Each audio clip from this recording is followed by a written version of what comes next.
Thanks so much for watching Abra News Live this Monday. I'm Francesca Maxime. Here's a look at the top stories making headlines all around the world at this hour. Bank of America is set to pay $10 billion to Fannie Mae in a loan settlement. This for claims related to faulty mortgages sold by Countrywide Financial, which led to the collapse of the U.S. housing market. As the situation remains tense along the Turkish-Syrian border, with NATO's blessing, Dutch Patriot missiles have begun to ship to Turkey to defend against Syrian airstrikes. Well, we do have some incredible video here as a fast-moving fire in China takes over a shopping mall, spreading 100,000 square feet in a few short hours. We'll tell you if everybody escaped safely. And if you thought Christmas was over, you might want to think again. Today was Orthodox Christmas, for Christians all around the world celebrating the holiday. We'll take you to those celebrations from Egypt, Russia, and more.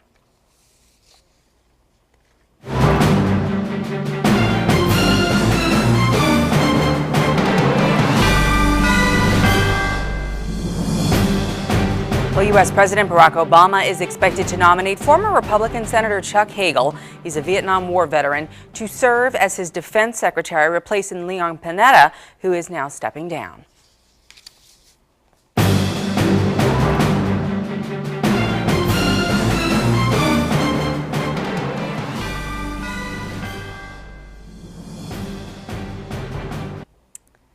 All right, well, I guess we're going to move on to our story about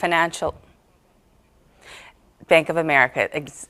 All right, U.S. financial news now. Bank of America says that it will spend more than $10 billion to settle mortgage claims resulting from the housing meltdown in this country and in the United States. Under the deal that was announced today, the bank will pay $3.6 billion to Fannie Mae and buy back $6.75 billion in loans that the North Carolina-based bank and its countrywide banking unit sold to the government agency from January 1st, 2000 through the end of 2008. That includes about 30,000 loans. Its shares actually edged up 14 cents to $12.25 in pre-market trading after that announcement. Bank of America bought Countrywide Financial Corp. in July of 2008, just before the financial crisis.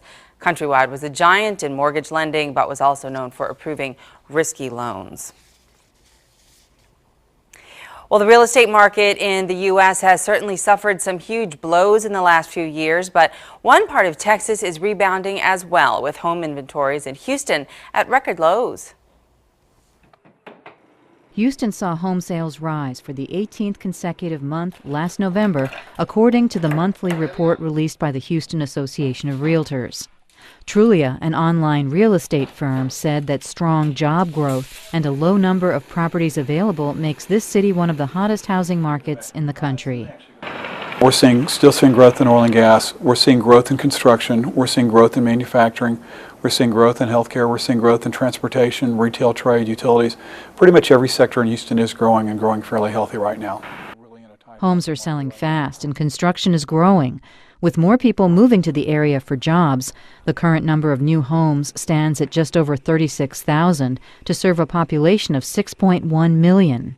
Our inventory of homes right now is at the lowest level it's been at in 9 years. You have to go back to 2003 to find so few homes available on the market. And if you look at 2003, we also had 1 million fewer people here. So the numbers don't even compare. We are really in a tight housing market right now. With a limited resale market, the incentive for building and construction is high. 30,000 permits have been issued for 2013, according to the Department of Commerce. Besides Houston, other cities in Texas, such as San Antonio, Fort Worth, and Austin, are also among the top 10 in the American housing market. Good news for Texas. Well, in an unusual visit to North Korea, former U.S. Governor Bill Richardson and Google Executive Chairman Eric Schmidt are visiting Pyongyang for talks on releasing a U.S. citizen who is being held there. Former New Mexico Governor Bill Richardson arrives in the North Korean capital on a controversial mission to help secure the release of Korean-American tour guide Kenneth Bae. It's a private humanitarian visit. We're here as individual American citizens looking at the humanitarian situation. We're going to ask about the American detainee who's here. We're interested in the economic and political situation. We are concerned about the missile launches, and we're concerned about the importance of dialogue. Richardson is in Pyongyang with Google executive chairman Eric Schmidt, seen here arriving at Beijing International Airport on his way to North Korea. The trip comes at a time of great tension between the two Koreas after North Korea's missile launch last month and has prompted criticism from the White House. The former governor has made several such trips to the impoverished state and said talks wouldn't involve U.S. government interests. All right, well, as Syrian President Bashar al-Assad made a rare public speech, protests began to erupt as Syrians who live near the Turkish border listened to the president say that he has no plans for peace talks with his enemies. Syrians gather in a town square near the Turkish border to listen to an address by President Bashar al-Assad.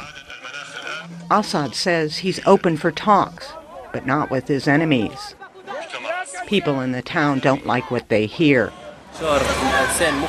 Bashar is a morally bankrupt person. His speeches are no more than a string of words. It seems like he only appears to annoy the Syrian people. He only represents himself. He pays for some people to sit around him and clap for him. We are sick of the clapping and we are sick of speeches. After listening to the speech, members of the Free Syrian Army vow to fight on. What dialogue is he talking about? After all this bloodshed, there can be no dialogue. It is either us or him.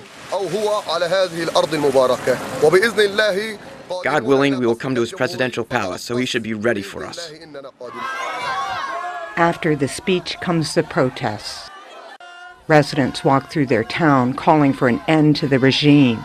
But in a war that has already cost 60,000 lives, there's still no end in sight.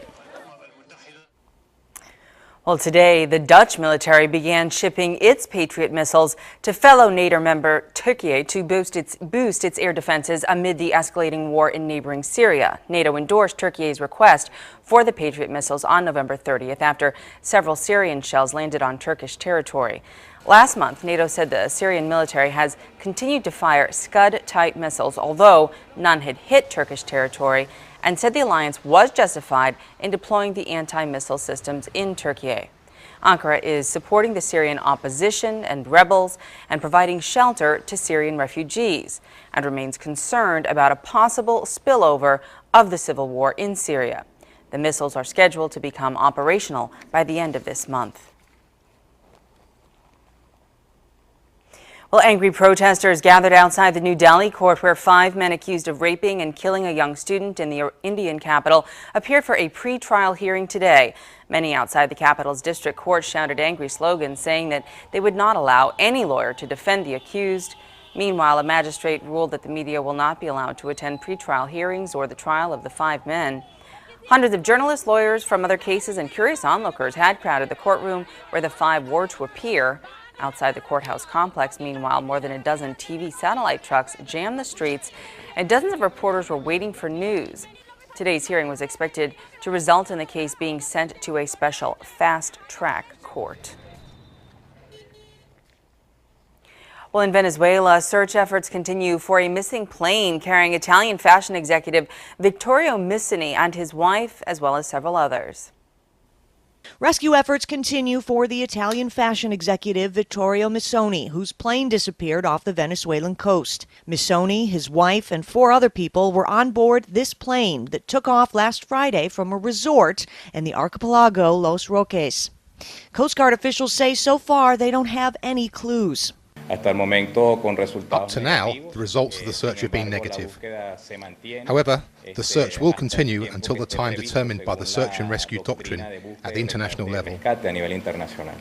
The Coast Guard, civil protection officials, and civilian volunteers have all been mobilized in the search efforts.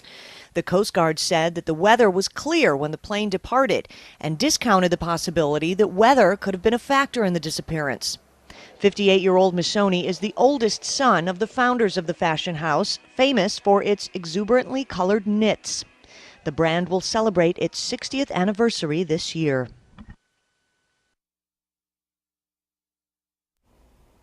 Well, in northern Turkey, a terrible accident as 8 people have died in a coal mining explosion. The miners died after being overcome by a sudden explosion of methane gas that occurred when they opened a coal deposit in the Kaslu district.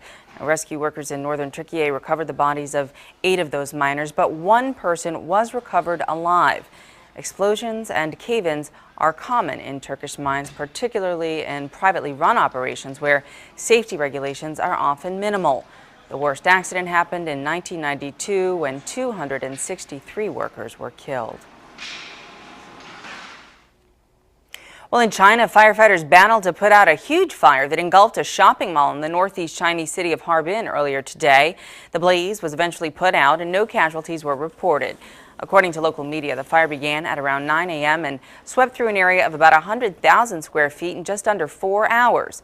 Firefighters helped to evacuate shoppers from the 5-story building. Investigators continue to look into what caused that blaze, but say that it could have been started because of a welding accident. Well, off the coast of Australia, fire teams and police are still searching for bodies through the charred ruins of more than 100 homes and buildings destroyed by wildfires on the island of Tasmania. And the threat of more fires still looms large. Catastrophic fire danger ratings are the worst you can get. We are talking about the most extreme fire behaviour. We are looking at destruction is likely. We will see ember showers likely to be thrown 10 kilometres, if not 20 kilometres ahead, under the extraordinary conditions being forecast for tomorrow. Since Friday, the fires have razed 50,000 acres of forest and farmland across southern Tasmania. The Prime Minister also visited the devastated area. Meanwhile, another fire in southern New South Wales is burning out of control as temperatures are expected to reach 113 degrees Fahrenheit. So far, there have been no casualties, however, that have been reported. Well, a student pilot in Australia had a lucky escape today after safely landing a plane that lost a wheel mid-air. The 21-year-old circled a small airport north of Melbourne for hours, trying to burn enough fuel before attempting to land. Emergency crews were on standby when the plane touched down on 2 wheels. The aircraft landed safely before skidding and spinning on grass off the runway. The pilot was not hurt and the plane was not damaged. The pilot is reportedly a trainee with China Southern Airlines and has 120 hours of flying experience. Well, it is a very special time for Orthodox Christians who are celebrating Christmas all around the world. Christians in the Gaza Strip celebrated Orthodox Christmas today in local churches. Orthodox and Coptic Christians celebrate January 7th because they follow the Julian calendar, which was replaced in Western Europe by the Gregorian calendar 500 years ago. On Sunday, Egypt's minority Christians celebrated their first Christmas after the election of a new president and a new pope, and following the adoption of a controversial constitution. Christians converged on Cairo's main cathedral for midnight mass on the eve of the Coptic Orthodox Christmas, led by their new pope. Orthodox Christians in Russia mark Christmas Eve Sunday. Russian President Vladimir Putin attended a small village church service, while Orthodox Patriarch Kirill led the Christmas liturgy in Moscow, with Russian Prime Minister Dmitry Medvedev attending. And in the Balkans, hundreds of Kosovo Serbs gathered at the medieval Orthodox monastery of Granatia near Kosovo's capital of Pristina to pray, sing, and burn the traditional Yule log said to bring luck, happiness, and love. The log symbolizes the tree that, according to tradition, shepherds brought to Joseph and Mary to set on fire to keep baby Jesus warm. Well, as political tensions continue in Egypt, a greater effort is being made to protect and promote the country's significant historical sites. With the ongoing unrest in Egypt, many are concerned about the safety of the country's many historical sites. Now, security around the sites, including police guards, have been stepped up. Right now, I mean, the crowds are almost non-existent. I mean, you really can get close, you can take your time. All right, well, U.S. President Barack Obama, as we speak, is about to nominate Senator Chuck Hagel, Republican Senator Chuck Hagel, for the position of Defense Secretary, replacing Leon Panetta. Let's go to that live news conference now. I am especially grateful to Leon Panetta, who has led the CIA and our military with incredible skill. Leon, after nearly 5 decades of service, you have more than earned the right to return to civilian life. I'll have much more to say about Leon's distinguished service in the days ahead. Today I simply want to convey, both to you and to Sylvia, the eternal gratitude of the entire nation. Thank you so much, Leon. I also want to thank Michael Morell, who's earned the admiration of all of us who've worked with him, across government and here in the White House. In moments of transition, he's guided the CIA with a steady hand as acting director, not once but twice. And he is a consummate professional. As I said, everybody in the White House who works with him, everybody across agencies who works with him, considers him truly to be one of our most outstanding national security team members. And so, Michael, on behalf of all of us, thank you, and Mary Beth, for your continued service. As these leaders know, the work of protecting our nation is never done, and we've still got much to do. Ending the war in Afghanistan and caring for those who have borne the battle. Preparing for the full range of threats, from the unconventional to the conventional, including things like cybersecurity. And within our military, continuing to ensure that our men and women in uniform can serve the country they love, no matter who they love. To help meet the challenges of our time, I'm proud to announce my choice for two key members of my national security team. Chuck Hagel for Secretary of Defense, and John Brennan for Director of the Central Intelligence Agency. Now, Chuck Hagel is the leader that our troops deserve. He is an American patriot. He enlisted in the Army and volunteered for Vietnam. As a young private and then a sergeant, he served with honor alongside his own brother. When Chuck was hit by shrapnel, his brother saved him. When his brother was injured by a mine, Chuck risked his life to pull him to safety. To this day, Chuck bears the scars and the shrapnel from the battles he fought in our name. Chuck Hagel's leadership of our military would be historic. He'd be the first person of enlisted rank to serve as Secretary of Defense. One of the few secretaries who've been wounded in war, and the first Vietnam veteran to lead the department. As I saw during our visits together to Afghanistan and Iraq, in Chuck Hagel, our troops see a decorated combat veteran of character and strength. They see one of their own. Chuck's a champion of our troops and our veterans and our military families. As a leader of the VA, he fought to give our veterans the benefits they deserved. As head of the USO, he devoted himself to caring for our troops. Having studied under the GI Bill himself, he helped lead the fight for the post-9/11 GI Bill, so today's returning heroes can get their education too. Having co-chaired my Intelligence Advisory Board, he knows that our armed forces collect, analyze, and depend on good intelligence. And Chuck recognizes that American leadership is indispensable in a dangerous world. I saw this in our travels together across the Middle East. He understands that America stands strongest when we stand with allies and with friends.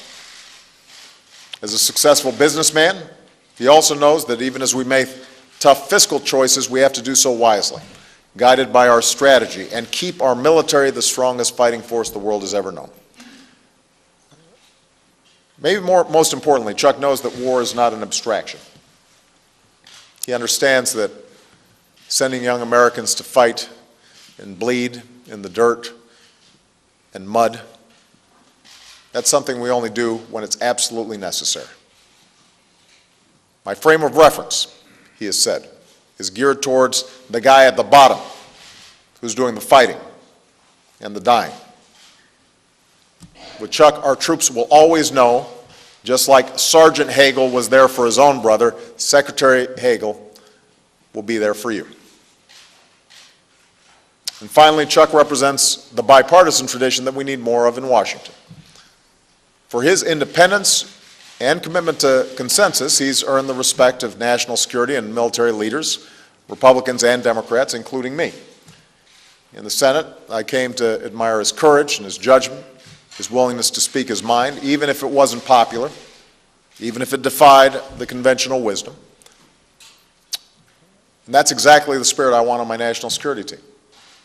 A recognition that when it comes to the defense of our country, we are not Democrats or Republicans, we are Americans.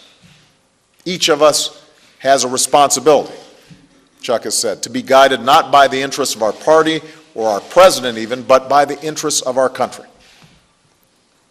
So Chuck, I thank you and Lilibet for agreeing to serve once more the interests of our country. Now, when I'm on the subject of patriots, let me say a few words about John Brennan. In John Brennan, the men and women of the CIA will have the leadership of one of our nation's most skilled and respected intelligence professionals. Not to mention that unique combination of smarts and strength that he claims comes from growing up in New Jersey.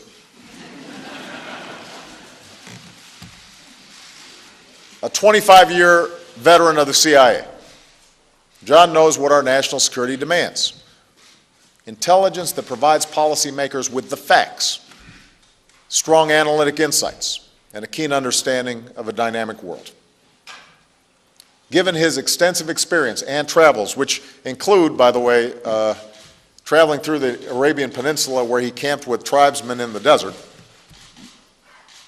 John has an invaluable perspective on the forces, the history, the culture, the politics, economics, the desire for human dignity, driving so much of the changes in today's world. Having held senior management, analytic, and operational positions at the agency, John's committed to investing in the range of intelligence capabilities we need, technical and human. He literally built and then led the National Counterterrorism Center. And he knows the risks that our intelligence professionals face every day. John has lost colleagues and friends, heroes whose stars now grace that memorial wall at Langley. For the last 4 years, as my advisor for counterterrorism and homeland security, John developed and has overseen our comprehensive counterterrorism strategy, a collaborative effort across the government, including intelligence and defense and homeland security and law enforcement agencies. And so think about the results. More Al-Qaeda leaders and commanders have been removed from the battlefield than at any time since 9/11. Their communications, recruiting, training, finances are all under enormous strain, all of which makes it harder to plan and carry out large-scale attacks against our homeland. And our entire team, including our exceptional Director of National Intelligence, Jim Clapper, will remain relentless against Al-Qaeda and its affiliates. All right, well, you have been listening to breaking news here on Ebru TV of President Obama announcing the rounding out, really, of his national security team. He just announced that Senator Chuck Hagel would be the replacement nod for Leon Panetta, that in the Secretary of Defense position. He had already last month nominated Senator John Kerry of Massachusetts to replace Hillary Clinton as his worldwide leader. Now we're talking about Senator Chuck Hagel. Also, John Brennan, the new head of the CIA, that according to the President Obama, who is currently a counterterrorism advisor. He has been serving within the CIA agency for the last 25 years, says the President.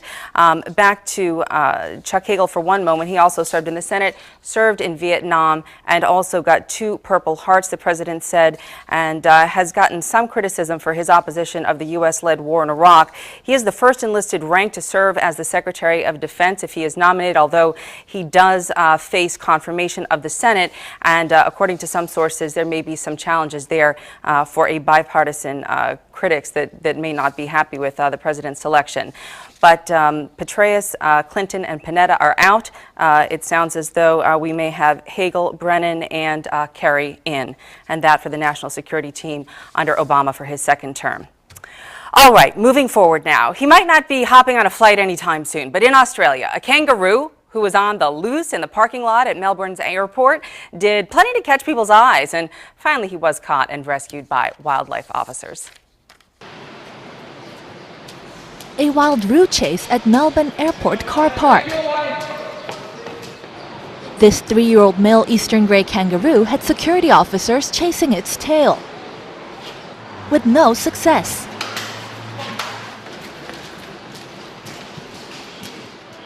When the marsupial started licking its arms, which is a sign of stress, a professional was brought in to the rescue. Wildlife Officer Manfred Zabinskas. Judging by his nail wear, he's been hopping around on bitumen for quite a while. Certainly done some damage to his feet. He'd been in a lot of pain, which worked to our benefit. Maybe the only thing that stopped him from panicking enough to try to jump over the railing. Australia's Nine Network reports that the kangaroo is being cared for by vets until it's healthy enough to hop back into the wild. I'm sure he'll be much happier in his natural habitat. All right, well, thank you so much for watching this edition of Ever News Live. I'm Francesca Maxime. Please stay tuned to Ever News for all your latest headlines. I'll see you back again tomorrow.